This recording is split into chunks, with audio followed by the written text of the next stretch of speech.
Hello, Gomez here for the LAN channel again with more card reveals. Oh my god, this is such an amazing season. Without further ado, let's just get in and see what cards they've got for us today, because you know, let's just get into it.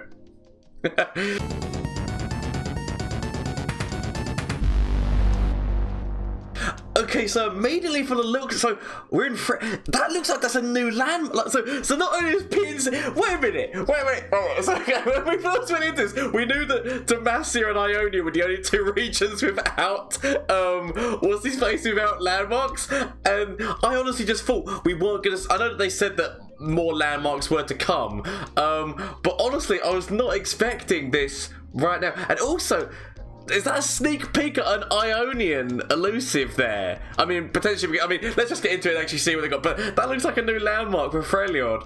Oh, I'm just so excited! Let's go. Let's get in. Let's just get in and see what we've got here. Okay. Also, another. What did that even? Ooh. Okay. Right. So another one along those. I mean, to be fair. It's really good because we haven't seen to it other than the endure and wander. So what are you going to be doing? You're not going to be enduring or wandering. What is your thing? That stairs. Obliterate all. Okay, so it's actually something which is going to be obliterate all landmarks or deal 2 to all other. So right. So not only. Oh my god. I mean, we knew we were getting landmark removal for Fredjord because Fredjord didn't have any landmark removal. Like PNC didn't have any landmark removal, so obviously the Fiji. But the fact that the landmark removal is actually also a minion, like a unit, an 8/8 on the board. It's doing 2 damage to all. So this is actually so. Just like Avalanche and things along those lines, this is like another really good like. What is it? Aggro deterrent or aggro counter is the fact that is going to be doing 2 damage. I mean, admittedly, obviously, so this kind of deck, you would probably also be running, what's his face as well? You would be running, in which your Avalanche, potentially you might be a ramp deck you could put this in, so ramping up. 8 cost does also mean that it works. I've just realized that I'm in the way of this one. I do apologize. 8 cost does mean that it also works with Trundle, so obviously that helps with the Trundle thing and that. So yeah, no, this is actually quite a nice one. So it's going to be obliterating all. One thing to bear in mind: obliterate all landmarks or deal this. So that should be your landmarks go as well, right? Because it's all landmarks, so technically this one you don't really want to be playing it in a landmark deck, potentially a Feel the Rush deck. Well, I just want to quickly check because it doesn't actually show this landmark taking damage. So does it? Because it does just say all landmarks or deal to. So it's just that text before we get that's landmark time. Because I swear, doesn't the obliterate when you use, there's another obliterate one which works on yours, but so that should really say your enemies, right? In my opinion, did the other two on his side take? We didn't even see these guys take damage, because you see at the end that those two take damage, but you don't see these sides. So technically it's only your opponent's side that is taking that damage. That's interesting to know, because it's more the fact that the card text states all landmarks or deal 2, which call it no, right, sorry, no. It is actually a choice then. Or is it? I'm trying, my mind is, it says obliterate all landmarks or deal 2 to all other units, but we didn't actually see Brom and the other one take it. So I think that as you play that, you get to decide destroy a landmark or destroy that, which in which case it would save your landmark, so you could still play this with landmarks. So it's a choice, okay, but you didn't actually see Brom and that take damage, which admittedly, dealing damage to your own units does actually really work with Fredjord, so like potentially it could help with Brom, but also like maybe bring back a resurgence of Bloodstash with Vladimir, but that's besides the point. It didn't look like your side took damage, that's the one thing, but whether or not it actually does, it might actually do damage to your side. It's hard to tell at this moment in time. Anyway, so screw this shit, let's just get on to the next card. Lamron, okay. When an ally survives, yes, right. So this works with that unit of doing 2 damage. The only thing with this landmark is that the other option of that might kill this landmark. I mean, obviously, like that's just the things, but it might kill that landmark. So when it survives damage, which it grant it +1 and tough. So yet again, potential support here for Vlad. I do apologize. I need to whoop. There we go. Sorry. There we go. So when an ally survives damage, grant it +1/0 and tough. So yet again, more Vladimir kind of support coming off of this one. So potentially like that rekindling that thing with Noxus with Fredjord. Obviously, it works with Brom. It works with Scarmother. It works. There's several different things that when they survive damage actually does help in this thing. You might potentially see this even work because obviously trolls have got regeneration, but potentially Soraka making her way more into Fredjord in that he could then heal the things back up again. So I mean it opens the door a little bit. 3-cost landmark, it's one of those things. So you'd probably be running this with Noxus, Transfusion, and like all those different ways of dealing damage. The Crimson package definitely feels like it's getting a vibe from this, right? So yeah, no, I like the idea of them opening up the Crimson package in Fredjord more with a landmark as well. It's there's so many different things that work with it already that why the hell not? And giving it +1 and tough is such an amazing attribute to the Crimson thing, because a lot of the Crimson stuff is deal 1 damage. So tough means you're dealing no damage. So you're just getting the benefits because it does still activate Vlad. And then so basically what this is doing is bearing in mind that Vladimir's whole thing is that he deals 1 damage across the board, and then that goes directly into the enemy nexus. So that 1 damage, if the units are tough, means that they're not taking any damage from Vladimir's actual ability, which is actually amazing in itself. So yes, I like this. I can already see the synergistic things happening with that kind of thing with Noxus and Fredjord there. Oh, we're getting 2 landmarks for the price of 1. Quickly, this time I'm actually going to remember to do this. Okay, so the Monastery. So create a sanctuary in. Oh my god, is it just? Are we gonna go down the solitary thing? It's just gonna be more recalls, but like recall. Oh. Potentially, I want to see what that does. But so at the start of the round, it will be creating this. So the only one we haven't seen right now is Demacia in terms of like there's Sanctuary. So Sanctuary is recall an ally. It's 1-cost burst speed. Recall an ally cannot be cast in combat or as a response to a spell. So it is synergistic with Yasuo, but at the same point you need to remember that there's a lot of other recall effects like retreat. There is just one that is called recall, I think. There are still fast speed which can be used, but this does mean that you get to, so if it's recalling an ally to cast it again, if there's certain things that you really want that ability to happen again, it's just a nice thing to have with the recalls, as well as the fact that obviously I said it can work with Yasuo if you're just continuously recalling things. So you want to be getting value off of maybe along the lines of Inspiring Mentor, the one which whenever it gets played it buffs everyone by 1 attack. I can't remember what the hell that's called right now, the faces or something like that, whatever it's called.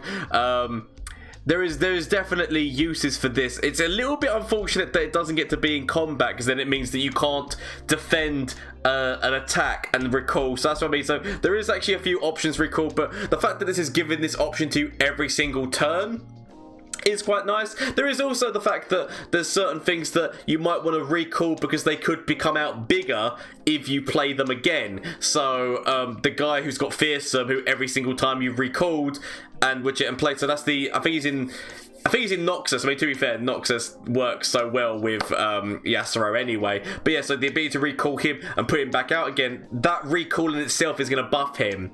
So there is definitely more, like there's some synergistic stuff that you could do where you want to put something back to replay it again. I definitely feel like Yasuo is like the main thing this is targeted at, mainly because of the fact that it doesn't work in combat, but there is potentially, like, you know, you could use the Kinku Wayfinders if you've got like a massive one cost deck to recall them to replay them again, then bring back the faces one, put them back out again just to buff them. I mean, there's a few different ways that recall can work, right, if you're playing around with it. So it is interesting. a lot of which is like it's more the fact that I can't be used. Oh, what the hell? I mean, what the hell is this? This just, I don't know why, just the immediate picture of this conjures up like Christmas tree, Christmas tree in my head. I know that these are mushrooms, but it just conjures up Christmas tree. But it's Ionian card. So recall an ally unit, or that's a good point actually. It is recalling an ally. Is it? Yeah, recall an ally from the sanctuary. I was going to say whether or not it was you could recall somebody from your opponent's side, but you couldn't do it. But no, it's literally only allies that work with that 1 cost burst speed. It would be great if you could do it onto your opponent's side to recall something to their hand for 1. That might be a little bit too broken if it was 1 cost burst speed, recall them. But it doesn't happen in combat, so if they went for an open, then you wouldn't, like, they wouldn't be able to stop it. Homecoming, recall an ally unit or landmark to recall what you call it. Okay, right, so this is the trade-off of you get to recall something on your side, which is also you can recall a landmark, which nothing has been able to do that thus far. So basically, this is actually not only a thing that you can recall to make sure that you are saving something, but and recalling something on your opponent's side, which bear in mind, there is to recall an enemy unit or landmark. So it does mean you could counter that. So if Star springs up a lot, send it back to the kitchen, as it were, send it back to your opponent's hand. So that's actually quite an interesting. I mean, 5 cost, it is one of the more expensive ones, but it actually can also save your landmark. There's not been many things that can save landmarks. Once a landmark is targeted for destruction, there's literally no counter that you have. But this actually gives, I mean, deny and that. I mean, outside of that, you can't, do anything. But recalling it so that you can then save it from an attack, and also then recall one of your opponent's units, or recall their landmark. It's an okay card. I like the idea of it, but admittedly 5 cost, it might be, it's one of those things where you end up thinking, like, when you see a lot of landmark removal at 3 cost coming out right now. I mean, obviously fast speed does make it good, because a lot of the, like, so the Bilgewater one and the Shadow Isles are slow speed, so It could see some use. I'm not gonna lie, it could see some use. It's definitely an interesting one, but that is now the Ionian landmark and the Ionian landmark removal. It's still multi-purpose. That's the main thing to remember here, is that these landmark removals, like the ones that we've seen, like even the ones that we've seen, so pins, these ones, it's multi-purpose, which it makes it the best kind of landmark removal, because the Targon one is one of those ones where if your opponent's not playing landmarks and you're the only one with landmarks and you've got a landmark on the board, it kind of becomes a dead card. That's going to be my only criticism about the Targon one, yes. Which it diverted past. So at least the other ones are all multi-purpose, which is good. I do like that in a landmark removal. Let's keep going. So this is the one who we saw. So it's Bilgewater. Okay, I mean, to be fair, yeah. So Bilgewater, because I thought it was Ionian stuff. So okay. It's got an elusive. Reduced my cost by 1 for each spell you've cast this game. When I'm summoned, create a 1 cost spell from your regions in hand. So it's a little bit like that other one, which creates a 1 cost spell, but this one's obviously got elusive. It does still only have 1 health. But, so if you're playing this like in a Fizz deck, you can easily get this out as being like, very quickly, because that deck uses a lot of spells, which you can get this one's cost down to basically nothing, and then just attack forward with it. But I said, like, it's 1 health, might become an issue. You could play so you could play this in a kind of Fizz Fredjord deck, so that you can use Troll Chant, or you can use different things to help buff that stat line. There is also pocket aces in Bilgewater's own things to be able to get that stat just a bit above, because 1 health is easily pick-offable, especially by Shadow Isles control with their Go Hard, Vile Feast, or Unspeakable Horror, but there is ways of buffing past that. So it's like even Power Cascade as well, like if you were running this with Targon. So there is options for you here. Reduced its cost, and it still is going to be doing 3 damage into your opponent, probably for, which, like I said, like, you can near enough get this cost down to nothing. So potentially in a Fizz deck where you're running spells. You could even do, like, you know, if you were doing Ionia, because this is, well, it is for every spell that you've played. Is it this game? So, or is it in when this is, well, so reduce my cost for each spell that you've cast this game. So it's a continuous effect for this game. So it's not just in hand, right? I was gonna say, if you recall this, it still counts for every single spell that you've played. By that I mean potentially Fizz, Lee Sin, because they work off of the same thing.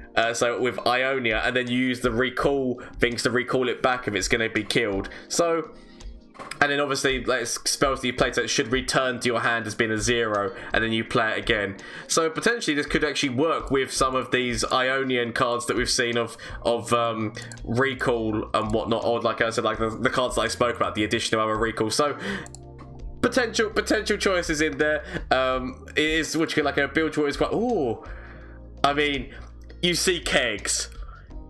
You know this is going to be banter, right? I mean, Kegs are already banter. That looks like a lot of Kegs. Before we start this, that looks like a lot of Kegs. Let's see where we're going with this. Okay. Boom ship. I mean, that is a boom ship. That's a big bad boom ship.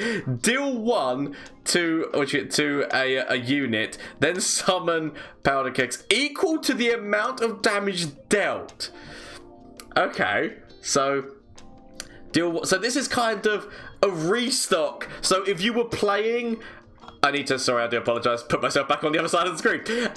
So if you were playing something which increased that damage, so kegs themselves, so kegs would then explode and then make more kegs, right? So you can basically get that back up to where it was +1, because obviously the kegs are +1, so then you'd get a new pile of kegs out of this.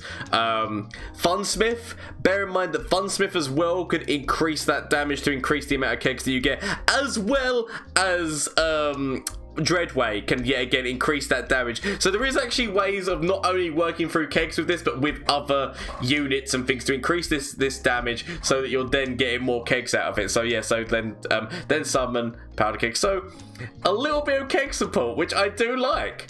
It's slow speed though. That's the only thing to remember, is that this is not going to be used as a reaction, because bearing in mind that a lot of the times when you're using kegs, people will try to then either kill those kegs through spells, or they will try to go for an open attack. Like if you don't play the keg, like if you haven't got like a spell in hand to activate, and then they go into an open attack and grab your keg, with this being slow speed, it can't be used as a reaction to be able to still do damage and then get more kegs back. So that's maybe a little bit on the downside of it. If it was fast speed, it would be more interesting, because if they were to try and counter your kegs by doing damage to them or killing them, then you could use this as a fast speed spell in front of the one which would kill it, so that you can do damage to a unit and then get kegs on the board again. So it's interesting. I still think it will find some use, but whether or not it will do or not, that's the thing. But I do as a meme man, as a meme man,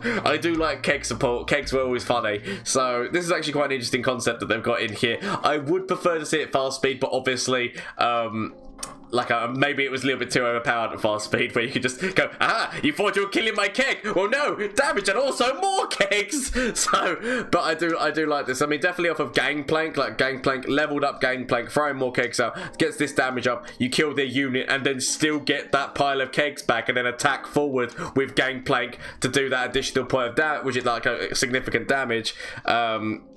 I can see that like it being like quite a nice thing. So is that, I'm assuming that's going to be the last one. But yeah, no, I mean, that's, so you get to see they've done so a little bit of Fredjord here. I do like the idea of their landmark removal. Definitely as well the fact that doing 2 damage can really support a hurt yourself deck, which with Brom and Vladimir, the landmark works perfectly for that. This one obviously working with the recall, so this is kind of like Yasuo support in a manner of speaking, with that amount of recall. You could technically also say that is Lee Sin support, because it's more spells that you're using to then buff him, but the problem is that the recall spell, you'd have to be using it on something else, because then obviously he won't be getting his challenge and Vimji. This is their lovely bit of removal that looks like a lovely Christmas Monastery, and then yeah, be elusive, more elusive for Bilgewater with the support of spells. So obviously, like potentially you want to be using this with Fizz, and then just Kegs, because why not? Much excited as we go into Finishing, so I can definitely see different places that all those different cards can fit. It's very nice to see some more landmark support for Fredjord, and seeing the Ionian landmark. Waiting for that Demacia landmark now. But yes, such good times. Can't wait for more cards. Can't see you hopefully tomorrow, but hope you all have a great day. But what do you think? Let me know down in the comment section down below, as well as the fact that shameless plug time, Twitch, Twitter and Instagram. You can catch me on Twitch on Mondays, Tuesdays, Wednesdays and Thursdays. So if you want to come catch that action live, talk to the Gomez, talk about how much he's a silly bastard man, you can do that, as well as the fact that I do have my goal of hitting 1,000 subscribers by the end of the year on YouTube. I am 3 away. So if you want to help support me, please hit that subscribe button. But if not, and you're already supporting me, thank you so much just for everything. Until tomorrow or next time, bye! From Flash of Brilliance that could save me. Save me! That doesn't save me. Okay. Is there anything from you? Save me. That doesn't save me! Okay. Get rid of this and get rid of this. Find something that can save me.